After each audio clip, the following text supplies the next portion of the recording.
I still remember that fateful moment, a single sentence that tore my heart apart. That day, I called my son Ethan to ask about his wedding date, hoping to hear a warm promise. But instead of answering, my daughter-in-law Lena looked me straight in the eyes, flashed a cold smile, and dropped words that left me breathless. "We already got married yesterday. Only invited special people." I froze. For 3 years I had paid their rent every single month, bought every chair, every refrigerator, filled their kitchen with food, yet I wasn't considered special. The pale pink dress I had purchased to wear at the wedding hung untouched in my closet, never once seeing the light. The $1,000 check I had prepared as a wedding gift sat in my drawer, turned into a bitter joke. The home in Maple Ridge, where I had raised Ethan since he was a boy, suddenly became the stage for my humiliation. I, Marianne Cole, a woman who had sacrificed her golden years to support them, had been erased from the most important day of my only son's life. And before I could even catch my breath, I would discover the schemes behind it were far more vicious. This wasn't just a story about a wedding without a mother. It was one of those revenge stories written with tears and fury. Little did I know, this was only the beginning.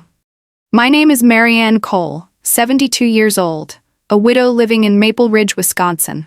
My little wooden house sits at the end of a quiet street, surrounded by rows of maple trees that blaze red every autumn, setting the sky on fire. Outsiders might think I live a peaceful retirement, but inside are years bound by emotional and financial burdens. I once worked as the town librarian, accustomed to order, writing every expense into a green-covered notebook. My blue ink pen always rested neatly beside a silver teapot, like part of a daily ritual. Since my husband Robert passed away, I poured all my love into my only son, Ethan.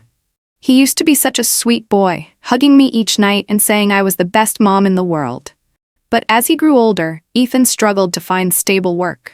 He only managed part-time jobs, while Lena, his wife-to-be, was quick, charming, and knew just the right sweet words to ask for help. I thought I was doing the right thing by covering every bill, believing it was a mother's duty. "The AC broke, Mom, can you help?" Ethan once called on a sweltering July afternoon. I immediately transferred $600. "Lena needs money for medicine, Mom." Again, I pulled from my retirement fund. Little by little, it became routine. For 3 years, I paid their rent, $500 every month. I bought the beige sofa in their living room and even assembled a bookshelf with my own hands because Ethan said he wanted to read more. I filled their fridge with fresh food from the farmer's market, while mine often had only eggs and bread. I believed if I gave enough, my son would feel my love. I often reminded myself, no one has authority over my money unless I sign. That was what Robert's lawyer once told me when drafting his will. I wrote down another rule in my ledger: every financial support must have a receipt or my consent. Yet every time Ethan or Lena asked, I set those rules aside because love softened me. I didn't know those words would one day become the card that saved me. Inside my home, a few items reflected my life most clearly. The pendulum clock on the wall, ticking since my wedding day. The pink dress hanging in the closet, chosen for Ethan's wedding, and the family album resting on the oak table. I still flip through the photos of Ethan as a boy, wondering when the gap between mother and son had grown so wide. One evening, as I tidied the drawer, Lena walked in with her familiar smile. "Mother Marianne, you know you've always been special to us. I promise everything will be fine." I nodded, my heart easing with belief in her words. But then I overheard her whispering to Ethan, "As long as your mom keeps paying, we have nothing to worry about." That whisper pierced my chest like a small, cruel blade. I lived quietly, shopping every Saturday, sometimes visiting Cynthia, the hairdresser who had known me for over 20 years. Cynthia once said, "Marianne, you always think about others. When will you think about yourself?" I brushed it off with a smile, but that question echoed in my mind. Winter nights, I sat alone by the window, recording each expense in my green notebook. The numbers grew bigger, while I felt smaller. Sometimes I wondered if love always had to mean limitless sacrifice. Then one morning, sunlight streaming into the kitchen, I opened my phone and saw a new photo online. Ethan and Lena, dressed in white, standing beside Lena's parents, holding champagne glasses, smiling brightly. I zoomed in, searching for my own face among the guests, but I was nowhere to be found. I wasn't invited, not even mentioned, though I had paid for the very dress Lena wore. My chest tightened. That photo was a declaration. I was no longer special. And deep inside, a voice whispered, this strange absence was only the beginning of a much greater storm. 7 days after seeing the wedding photo on social media, the bitterness still burned in me. I closed the family album and left it on the oak table, where dust was already beginning to settle. Every time the phone rang, my heart tightened. And then, on a Saturday morning, a familiar voice came through. Marianne, this month's rent payment hasn't shown up, Lena said, her tone sharp, without a single word of concern. The landlord is threatening to evict us. Can you send it today? I froze for a few seconds, as all the humiliation from the wedding came rushing back. In my mind, I saw Lena in that white gown, paid for with the $800 I had handed her. I heard her cruel words again. We only invited special people. And now she was calling as if nothing had happened. Lena, I said slowly, my voice unnervingly calm, I've warned you before, I only help special people. The other end of the line went dead silent. I could hear her shaky breathing. Mother, what do you mean? We've always been special to you, right? No, I answered bluntly. Special to me does not mean using me. Evidence, call log 9 a.m. Lena demanded urgent rent money, no words of concern. When I hung up, my heart pounded hard. But this time it wasn't from fear or humiliation. It was liberation.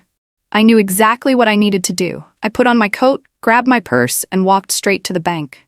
Mr. Klein, the branch manager, looked startled as I stepped inside. Mrs. Cole, how can I help you today? I want to cancel all automatic transfers to Ethan and Lena, and I want security alerts placed on my account. No one touches that money but me. He studied me carefully, then nodded. Are you certain? For 3 years those transfers have been as regular as sunrise. I've never been more certain, I replied. Evidence, bank statement, 36 months of $500 transfers, it's $18,000.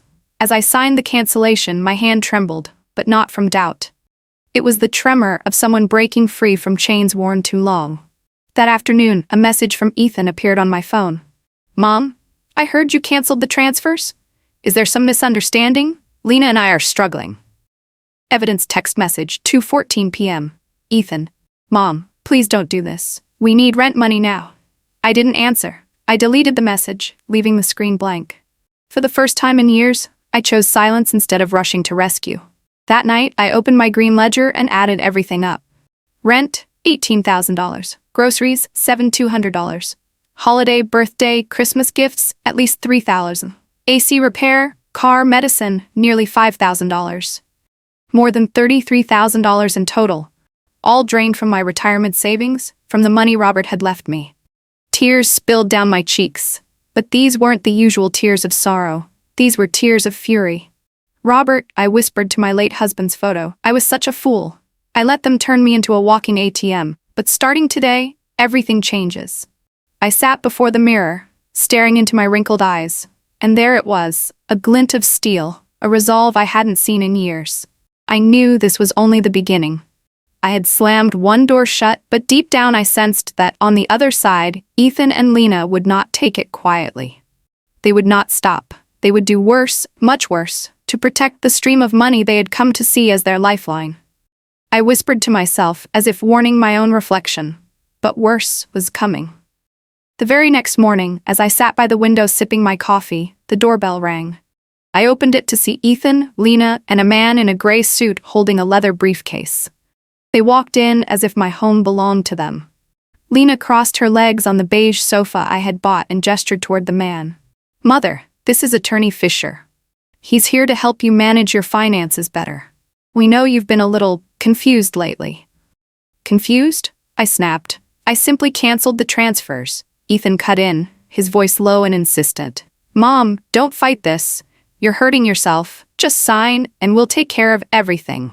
Fisher laid a thick folder on the oak table, a power of attorney document. My eyes caught the fine print. If I signed, all my assets would be in Ethan and Lena's hands.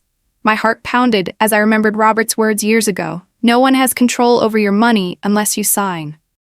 I hurled the folder straight into the trash. Lena flushed red, her voice shrill. "You'll regret this. We're only trying to help." Fisher coolly retrieved the papers, adjusting his tie. Ethan hung his head, unable to meet my eyes. "They left, but not before warning me. You won't escape this." Evidence, audio recording, 10:30. "If you refuse, we can petition the court." Days later, while I was cleaning the backyard, a young woman in a business suit knocked. "Good morning, Mrs. Cole. I'm Schmidt, a social worker from Senior Services. We've received a report claiming you may be at risk and in need of guardianship." Cold dread flooded me. "Who reported me?" She looked away. "It's anonymous. But the report says you cut off contact with family, refused medical care, and installed excessive security systems." I laughed bitterly. Excessive security? I changed locks and wanted cameras for my own protection. I called Attorney Weber immediately. Within 20 minutes he arrived. "Miss Schmidt," he said firmly, "my client is perfectly competent. I have her financial records, health reports, and neighbor testimonies. You cannot force this." Schmidt hesitated, then reluctantly packed up her folder and left. But word spread fast. That afternoon, I overheard Mrs. Harris whispering to her husband, "I heard Marianne lost her mind. A social worker even came by." The isolation thickened. Whenever I went shopping, eyes followed me, full of curiosity and judgment. Evidence. Case note draft 2:47 p.m. Report from relatives. Mrs. Cole shows signs of paranoia, isolation, refusal of care. One morning, Weber arrived grim-faced. "Marianne, Ethan, and Lena have filed a temporary guardianship petition in family court. They've lined up 3 witnesses, your neighbor Mr. Davis, pharmacist Mr. Green, and Lena herself." The papers trembled in my hands as I read. Davis claimed I argued loudly with family, hosted strangers constantly, and behaved erratically. Green had signed a statement alleging I wasn't taking prescribed medications. I gasped. "I don't even have prescriptions, only vitamins and aspirin." Weber nodded grimly. "We'll challenge it, but with 3 witnesses, the balance is tilted. You need to prepare yourself." I realized I was encircled. Neighbors whispered, friends avoided me, and Ethan and Lena spread rumors of paranoia. At the market, children pointed, "There's the crazy lady." I clenched my jaw and kept walking, my heart breaking. Evidence. Court filing 9 a.m. Petition for guardianship with supporting affidavits from Davis and Green. The walls closed in tighter each day. At church, I felt the murmurs behind me. At the salon, Cynthia leaned in to whisper, "Marianne, they're smearing your name everywhere. People think you're losing your mind." I forced a smile, but my hands shook on my lap. I had always lived quietly, but never had I felt so utterly alone. That night, I sat at my desk, opened my green notebook, and wrote a single damning line. $33,400 spent in 3 years, and now they want me. Tears splashed onto the page, smearing the ink. Evidence. Journal entry 45 p.m. I've spent $33,400 on them. Now they want to declare me incompetent. I knew there was no retreat left. Ethan and Lena would not stop simply because I cut off the money. I could feel it in my bones. They were preparing to overreach, and when they did, the real battle would begin.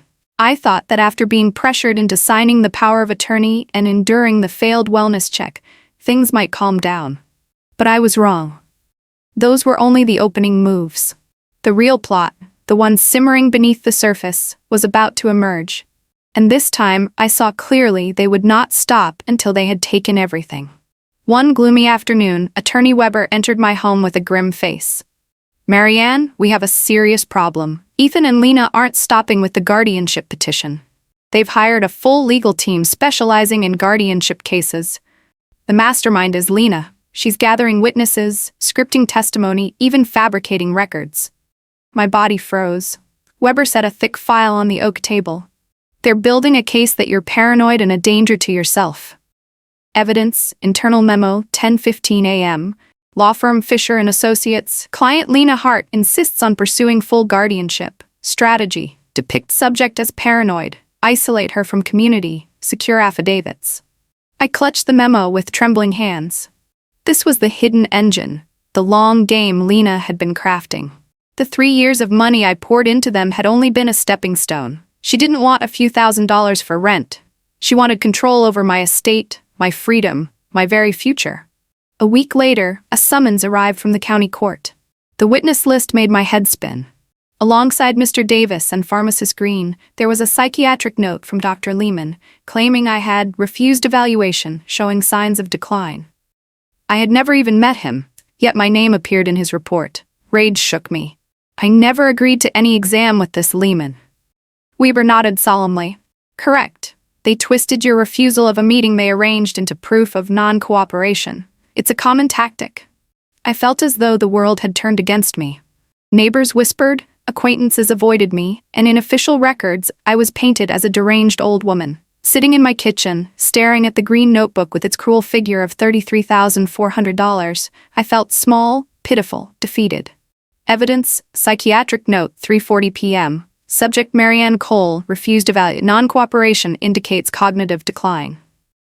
That evening, Ethan came to see me alone. He slouched on the sofa, unable to meet my gaze. Mom, I don't want this to go to court, but Lena says this is the only way to protect you. You know, since you're not clear-minded anymore. A laugh burst from me, choked with bitterness. Ethan, have you ever seen me record every expense in this blue pen? Did you not watch me manage this house after your father died? Am I not clear-minded, or am I simply no longer bankrolling you? He stayed silent. I stared into my son's eyes and saw weakness, dependency, and a hollow loyalty to the woman who had turned him into her accomplice. One morning, I marched to the pharmacy to confront Mr. Green directly. He sighed, shaking his head. Mrs. Cole, I'm sorry. Lena came several times, saying you acted strangely and refused medicine. I only confirmed you had no regular prescriptions. They twisted my words into proof that you weren't following treatment. Evidence, signed clarification 11:10 a.m., Pharmacist Green. I never claimed patient was erratic. Only confirmed no regular prescription. Original affidavit was misused. I walked out with my heart heavy. Some people had become unknowing pawns in Lena's lies, misled by her sweet tongue. On the day of the temporary hearing, Weber and I sat in the courtroom. The opposing side presented their thick file, parading witness after witness. Lena shed crocodile tears, her voice quivering like an actress on stage. Mother Marianne has changed. She isolates herself, installs cameras out of paranoia, refuses our care. Ethan nodded dutifully, adding that I needed guardianship. Judge Miller leaned back, thoughtful. He gave no verdict, only saying, "This court will take the matter under serious consideration." It felt like a defeat.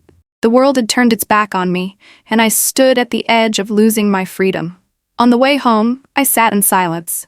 Weber placed a reassuring hand on my shoulder. Don't despair. They played dirty, but we still have moves left. That night, I slammed my door shut and turned off every phone. Sitting in the dark, I felt abandoned. Those who once called me special now painted me as a patient in their invented case file. The next day, Weber returned with a woman in her 50s. Marianne, this is Dr. Moore, an independent cognitive specialist. She can give us an unbiased evaluation. I agreed. For 2 hours, she tested me. Memory, financial judgment, logical reasoning. I answered every question clearly, even recalling the $33,400 figure I had spent on Ethan and Lena. When the session ended, Dr. Moore smiled warmly. Mrs. Cole, your memory and reasoning far exceed average for your age. You are perfectly competent. Evidence Cognitive Assessment Report, 4:20 p.m. Dr. Moore, subject demonstrates above-average cognitive function for age, no signs of decline. Holding the report, hope surged in me. I wasn't beaten yet. I could still fight. That night, I opened my green notebook again, not to write expenses, but to inscribe one bold line. No one has authority over my money unless I sign. This was Robert's rule, and it would now become my weapon. I sat in silence, a storm building inside. If they wanted to drag me to court, then I would drag the truth into the light. For the first time in my life, the word revenge crossed my mind, not with fists, but with the power of law. And in that moment, I knew the game had changed. They thought me weak, but from here on, I would fight back. With Dr. Moore's report in my hands, I finally had a solid foundation. But to defeat Lena and Ethan's full guardianship scheme, I needed more. I needed a plan, not a simple one, but something meticulous, step by step, the way I used to organize library archives. I remembered Weber once saying, "To win a case like this, you follow CAE, collect, align, gamble, edge." I sat at my kitchen table, opened the green notebook, and wrote those 4 letters, outlining each step beneath them. Collect. Gathering evidence. I began compiling every receipt, invoice, and bank statement from the last 3 years. Every dollar I had transferred, every piece of furniture I had purchased, every bill I had covered. Mr. Klein, the bank manager, printed the full history. 36 monthly transfers of $500, plus countless extras. "Mrs. Cole," he said, handing me the thick stack, "I always assumed you were helping your son willingly. Now I see you were being exploited." Evidence insert number 4. Bank statement, signed by Mr. Klein, detailing $33,400 transfers in 3 years. Beyond the bank, I went to see Mr. Summers, the locksmith. He recalled the day I called him and his son to change every lock in my house. "I'll testify," he said firmly. "You hired us because relatives broke in without permission. That's not the action of a confused woman. It's the action of someone protecting herself." I smiled through tears of gratitude. Align, building allies. Evidence alone wasn't enough. I needed people who would stand by me. Weber remained the strategist, but he drew up a list of allies. Cynthia, my longtime hairdresser, who could testify that I lived independently, speaking clearly and caring for myself. Eleanor Brooks, my new neighbor who shared countless afternoons of coffee and lucid conversation with me. Even pharmacist Green, now ready to sign a statement clarifying that Lena had twisted his words. Weber explained, "We need a wall of witnesses. When they spin lies, the court must see the difference." I nodded. It was no longer just my fight. It was a circle of people who genuinely cared. Gamble? The legal risk. I knew I had to gamble. Weber suggested filing for a temporary restraining order against Ethan and Lena. If granted, it would keep them away from my home and end their intimidation. If denied, it might provoke them to lash out harder. I accepted the risk. Weber also prepared a spoliation letter, a legal demand that the opposing side preserve all evidence from emails to wedding photos. "If we show they tampered with evidence, the court will side with you," he said. This was the gamble, placing my trust in the legal system, even knowing it could falter. Edge, the secret weapon. Weber's eyes glinted. "Marianne, we still have an ace up our sleeve, but keep it hidden until the very end. Let them believe you're cornered." I nodded. In my green notebook, I wrote one word, edge, then closed it tight. I knew what I held would knock Lena and Ethan off balance, but now was not the time to reveal it. Still, I was aware I was walking a razor's edge. If Judge Miller leaned toward elder safety over independence, I could lose. If witnesses wavered or were swayed, my defense could collapse. If Ethan abandoned every shred of loyalty left, the emotional blow would cut deeper than any court ruling. And worst of all, if Lena managed to publicly tarnish my reputation, I'd be completely isolated. I understood all the risks, yet for the first time in years, I wasn't afraid. Instead, a quiet strength rose in me. One afternoon, while Weber and I were mapping out our next moves in his office, my phone buzzed. A text from an unknown number appeared. "Mrs. Cole, we know you're preparing documents. If you don't stop, your secret pension loan will be exposed. Sign the guardianship agreement before it's too late." I froze. I had never told anyone but Robert about that small loan in the first year after his death, money I had borrowed to fix the roof, repaid long ago. Now someone had dug up that old record to blackmail me. Weber read the message, his jaw tightening. "Marianne, this is escalation. They've accessed your private archives. Someone at the bank or a records office has been compromised." I gripped the green notebook in my hand. My carefully built plan was under threat from a direction I hadn't even imagined. A warning bell rang inside me. This war was about to get far uglier than I had anticipated. I lifted my head, whispering to myself, "If they want war, I'll show them what war looks like. They've opened a new door, and I must be ready." I had everything prepared. My thick green notebook, stacks of documents, witnesses ready to stand in court. Now it was time to carry out each step of the CAG plan Weber and I had laid out. Step 1. Collect. Gathering evidence. We began with the bank records. Mr. Klein personally signed off on all 36 months of transfers, totaling $33,400. I still remember the afternoon he handed me the file, his eyes full of sympathy. "You've been too generous for too long. Now it's time to reclaim your voice."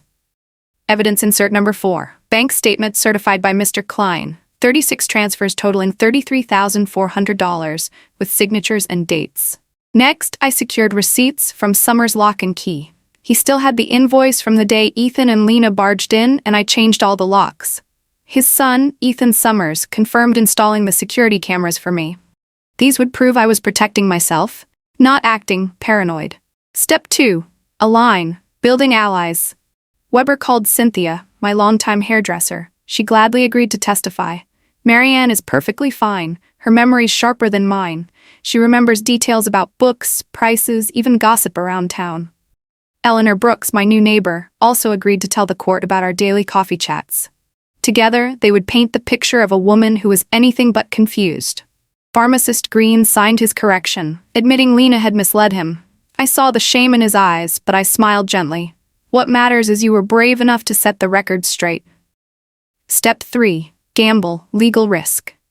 Weber filed for a TRO, a temporary restraining order. My hand trembled as I signed, knowing that if the court denied it, Ethan and Lena would grow more hostile. But fortune tilted our way. The judge approved it, barring them from approaching my home for 30 days. At the same time, Weber sent a spoliation letter to Fisher and Associates, forcing them to preserve all evidence, including emails and especially the wedding photos. The metadata embedded in those images could prove more people were present than they claimed. Step 4. Enforce. Shaping the battlefield. We arranged the order of witnesses carefully. Cynthia would go first, showing the court my everyday clarity. Then Eleanor, highlighting I wasn't isolated. Next, Mr. Klein, with the bank records proving my financial support. Finally, Pharmacist Green, exposing Lena's manipulation. Weber looked at me, voice steady but firm. We'll show them they didn't just lose their free ride, they'll face legal consequences for slander. My pulse quickened. I thought everything was set. But just days before the hearing, disaster struck. I received notice from the court. One of my key witnesses, Cynthia, had suddenly withdrawn.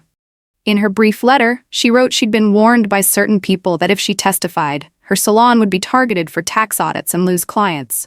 I knew instantly. It was Lena. She would stoop as low as needed to shatter my witness circle. Shock washed over me. Without Cynthia, the picture of me as a capable woman in daily life lost a vital piece. I sank into a chair, my eyes blurred with tears. For the first time since planning this, fear truly gripped me. Weber stayed calm. This is a setback, not the end. We still have Eleanor, Klein, Green, and Dr. Moore's report. His eyes sharpened. And remember, we still have one last ace. I nodded, though I knew it wasn't time to reveal it. I refused to beg Cynthia to come back. Instead, I turned to Mrs. Harris, the neighbor across the street. She had often watched me drive myself to the market and exchange clear conversations in the yard. I visited her, explained everything. She hesitated, then nodded. I'll testify. I don't like the lies Lena's spreading. Relief flooded through me. My circle of witnesses held. The night before the hearing, I laid everything out across my kitchen table. The green notebook, the bank records, Green's correction, Dr. Moore's cognitive assessment. Each document was a blade slicing through Lena's false narrative. Tomorrow would be brutal, but I knew I wasn't alone. In my notebook, I wrote one last line. Tomorrow, I reclaim my dignity, but to do it, I must play my one last move.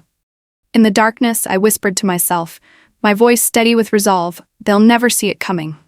That morning, the Wisconsin County Courthouse was packed. I entered the courtroom in a simple black dress, my green notebook clutched firmly in hand. Across the aisle, Ethan gleamed in a brand new suit, while Lena draped herself in a white shawl, strutting like a swan full of confidence. Before Judge Miller, they looked like the picture-perfect couple, while I appeared to be nothing more than a frail 72-year-old widow. But I knew one thing. Today, the truth would stand with me.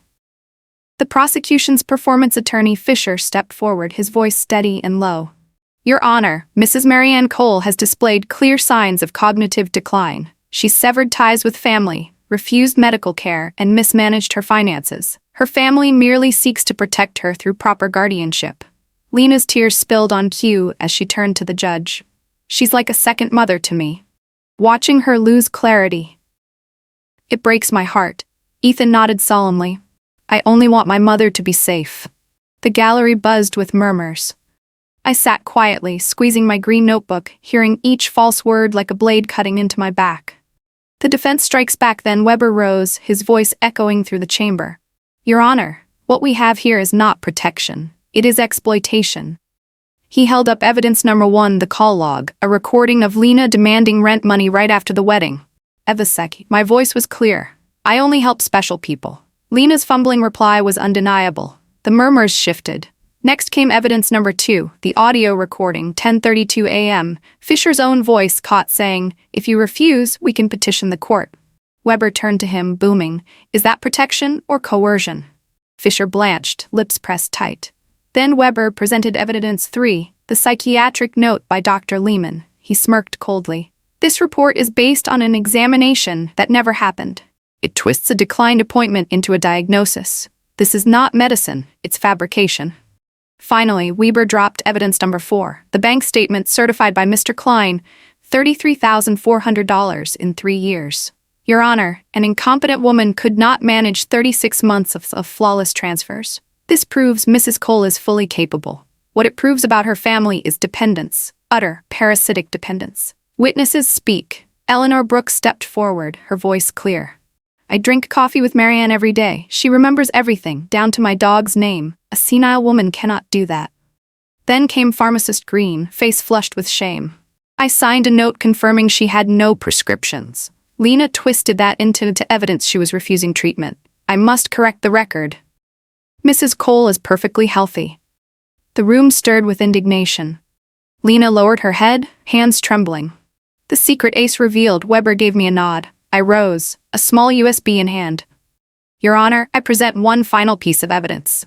On the big screen appeared Lena's own wedding photos from social media. The metadata glowed in bold text. Over 30 attendees, including her parents and siblings. Weber delivered the blow. They testified this was a private ceremony, no guests. But digital proof shows the truth. Her entire family was invited. The one person excluded, deliberately, was Mrs. Cole. This was no mistake. It was calculated cruelty. Gasps filled the courtroom. Judge Miller banged his gavel for order, but his piercing gaze was locked on Lena. Evidence master. Number 1, call log. Number 2, audio recording. Number 3, psychiatric note rebuttal. Number 4, bank statement. Secret ace equals wedding photo metadata.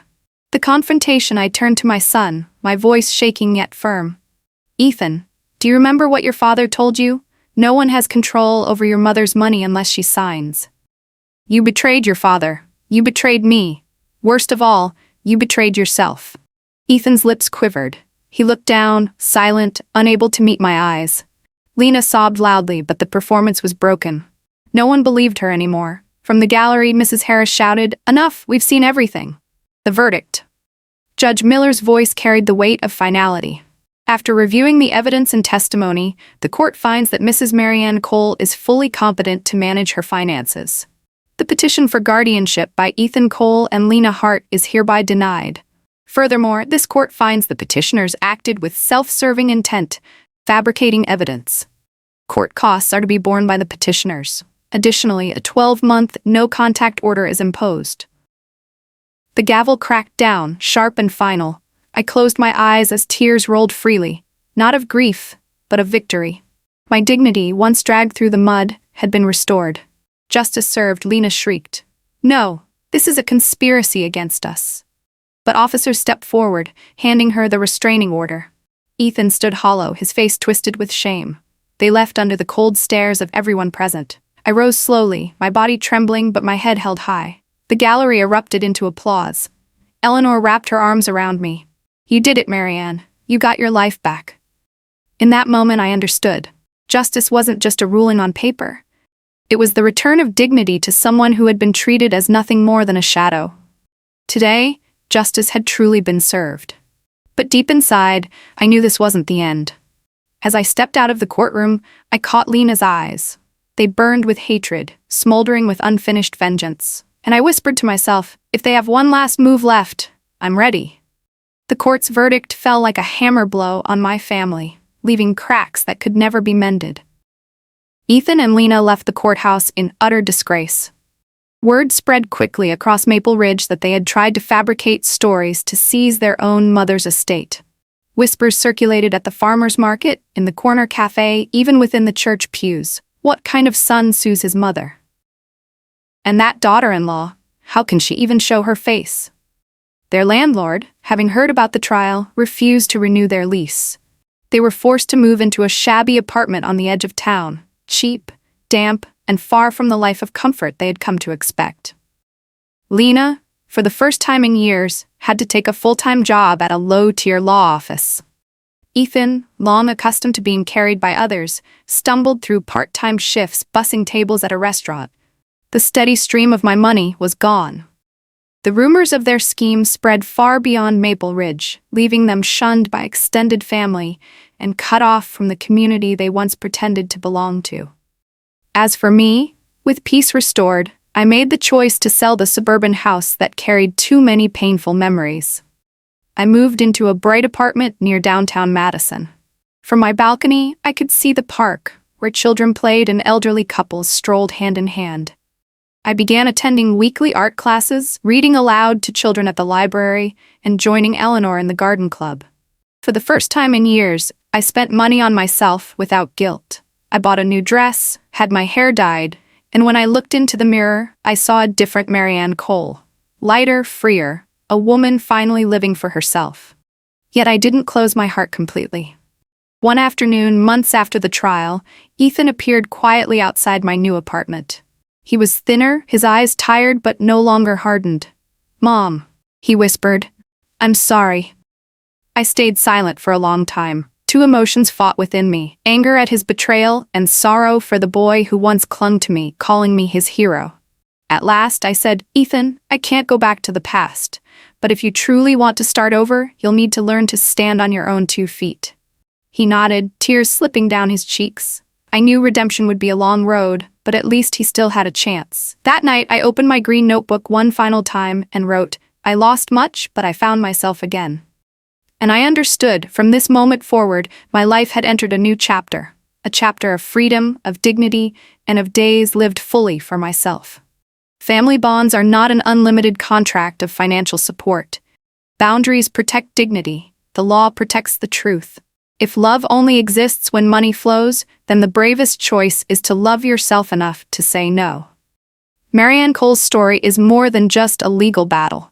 It is a wake-up call to anyone who believes they must pay to be loved.